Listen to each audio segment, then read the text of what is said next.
Ayan, isang magandang umaga mga kagulay at andito po ako sa may sitawan po ni tatay.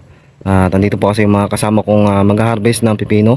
So pinuntahan ko na rin muna sila para sa ganun hindi nila makalimutan.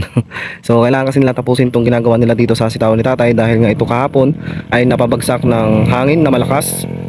At yun po yung hangin amihan. So ngayon kasi pabugso-bugso pa lang naman yung hangin amihan, pero pagka talagang katagarawan na, talagang walang hinto na yung hangin. So kaya ginagawa nila ngayon dito na mga kasama ko rin nag-harvest doon sa akin pipino at sa sitaw ay andito po sila para lagyan ng pahalang itong sitawan po ni tatay. So ito po yung kasabayan po nung sa akin at ito po yung malapit pong area at malapit po ito sa aming bahay. Ayan. So ayun po yung okra nga pala.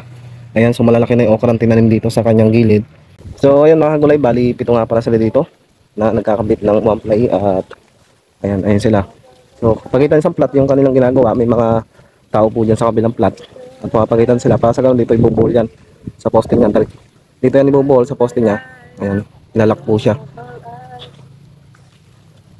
para sa ganoon. Kasi nisargan po yan magkabilang gilid para sa ganoon ay hindi na siya mahuwag ng hangin dahil pasimula na nga yung hangin. Kita nyo malakas na hangin nung bumugso-bugso yung hangin niya. Itong ating balag ng sitaw na to, katulad din sa akin to na kasabayan din tinanim, kaya ganito na rin po siya karupok dahil halos hindi na binaklas, tinanaman na lang po ng iba para sa ganun ay masulit yung balag. So nilalak na po nila dito. So kada poste pala ginawa nila para matibay na po yan pagka nalagyan na po ng mga sergang pahalang yan. Hindi na po kaysa poste po ang bilin, marami pa pong baklasin yung mangyayari kaysa dito sa one ply na mapuputol na siya at pwede na siyang lagutin at mas madaling sunugin.